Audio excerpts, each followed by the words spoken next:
So I have a really weird reading of this that I think goes back to that I think goes throughout the whole series, right? Because the fundamental question of the series, right, is like, does evil just inherently exist out in the world? Are there just inherently evil people, or is evil something that's created?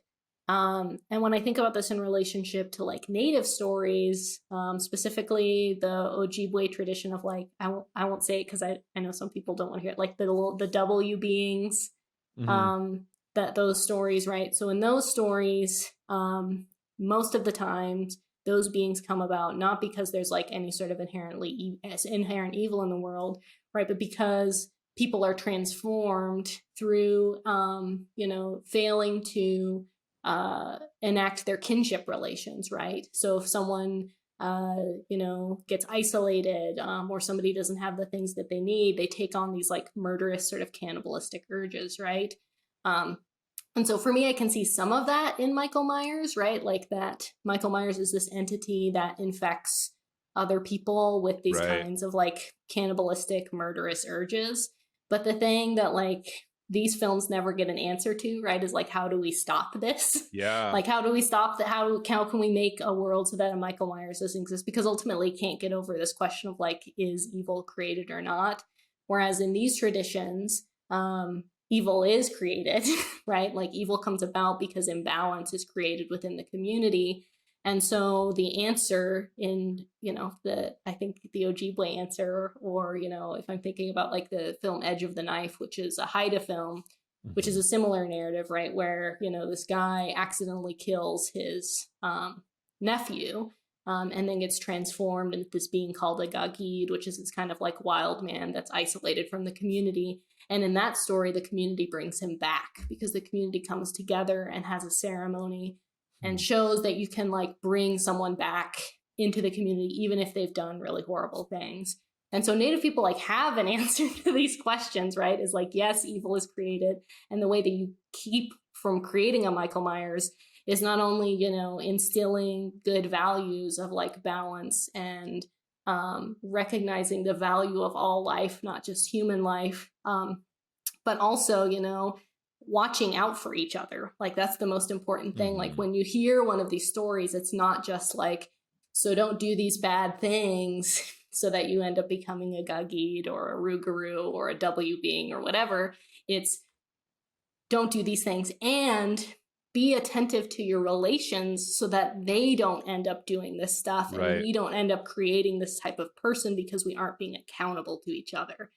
And so I can see like this series sort of wrestling with these parallel ideas, but for me the sort of like the I don't know if humor, I find it funny, right, that it takes 3 movies for them to just ask all of these questions, when if they just asked any native people who have these kinds of figures in our cultural traditions, that we would have an answer, right? Like the answer is Yeah. Michael Myers was made, and the answer in keeping Michael Myers from getting made is to like be more generous people to each other all the time, and be more generous people to everything, not just people, because that's part of why we get this sort of like murderous violence, right? It's the idea that land is innate, Hmm. and then that extends to this idea that anything that sort of resembles land is also innate and therefore inactive, and therefore can be treated the same way land is, which is through the logics of conquest.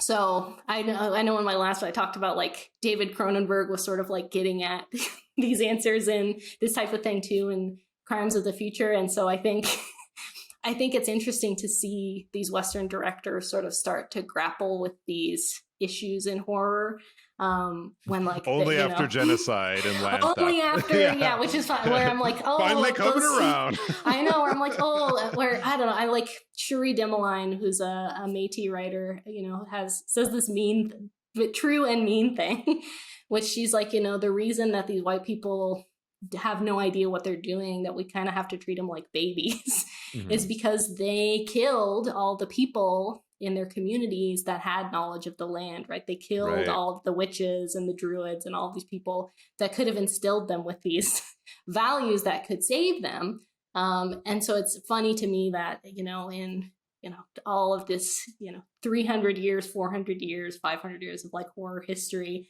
Now all of this Western society is starting to grapple with the stuff that like I'm like, yeah, no, like we figured this out, y'all. Yeah. We got the answers to how to stop a Michael Myers. And I even see that in like, I've talked to some native writers like Richard Van Camp, who's a Doggerib Clicho writer, talks about in his community when there were W beings, like they would burn them and incinerate them until they were nothing. And it's the same thing we see with Michael Myers, that he has to be like incinerated into nothing. So this is this is a very sideways reading of it. This is a very like indigenously grounded reading of it. But I'm like, I see Michael Myers as this kind of parallel, the closest thing that Western society has gotten to this sort of like Rougarou W being type of figure, but that they still haven't gotten to the answer of like, well, how do we stop this? No, I think that's a really like, it makes me think, I think it's a really like poignant reading, and it actually makes me think about even the reference to peyote in this, because peyote is a medicine that people have used to overcome and to deal with historical trauma. It's a medicine. I mean, I don't do peyote. I'm not part of that, but there are cultures that do that. But it's taken by Western society and turned into a drug for entertainment. And so even the very kind of means and mechanisms and medicines that do exist are just turned into harmful things, because then you're creating this kind of, you're desacralizing it, right? You're taking it out of the context in which it was supposed to be held. And we see that in terms of like even this new movement.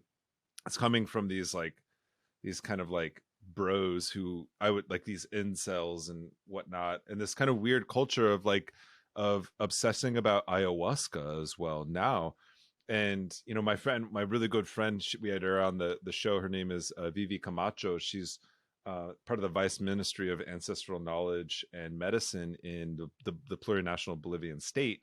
They actually have a vice ministry dedicated to this. They're trying to pass legislation and regulation around protecting ayahuasca. She's Quechua. She's not even from the indigenous nation that uses ayahuasca, but she's like, this is narco tourism. You're taking something that is a medicine and then turning it into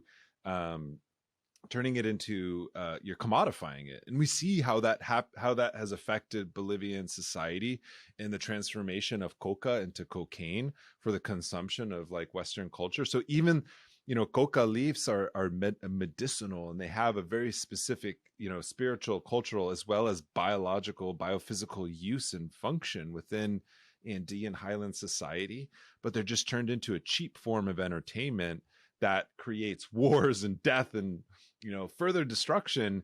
And going back to, I think it is, you are very accurate in saying, in reading that this way, because I think about how all these moments in time when somebody should have like intervened and literally asked a neighbor, hey, there's a serial killer out there tonight.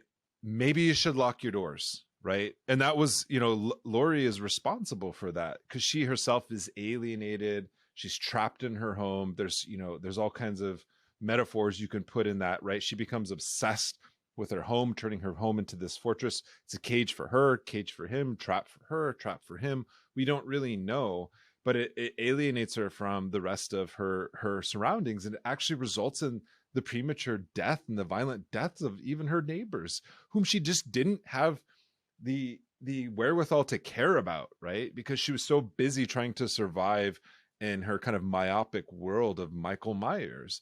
And it also relates to this kind of collective trauma that Haddonfield is experiencing over and over and over again. And I think there is an allegory to COVID-19, to police killings, to mass incarceration, and to the failure of a settler state to actually provide proper care, even to white settlers themselves. And it's like, it's completely withdrawn to the point that it turns people like Corey Cunningham into serial killers, right? Because nobody cared for him, right? Properly, right? That's the story we're told. Nobody cared for the rest of his victims properly. And so I think you are right. I think that is a correct reading. But even at a, it's that whole saying that white supremacy, you know, hurts white people, like, as not as much, but it's meant to control their behaviors first, to not even see an alternative to the kind of zero sum world that they've created, where there can only be eliminatory violence, there can only be, a lack of whatever, because we experience some sort of psychological privilege. It's not even a material privilege in some senses, right? Even the white man who's homeless under the bridge is a victim of violence. We don't even get to learn his name, right? Because that's how they treat their own. That's how they treat their own white people. And I think at the end of the day, it's also like what you're saying is that, like, white people, Jen and I did a podcast about this earlier, is that white people are the most assimilated people in North America. If you really think about it, they've all assimilated into this idea of whiteness. They've foregone heritage from, not just their national or ethnic heritage, but to these other, I'm not going to say European indigeneity, because I think Europe is a construct, but this kind of connection to a world otherwise. And, we see that in how, you know, Sylvia Federici talks about Caliban and the witch, and how the demonization and the witch hunts to essentially usurp women's political authority, and scientific authority and agricultural authority and just general knowledge within European societies at the time, to be replaced by a new social order called capitalism, right? That equivocates women with nature, that can therefore be exploited, subdued, and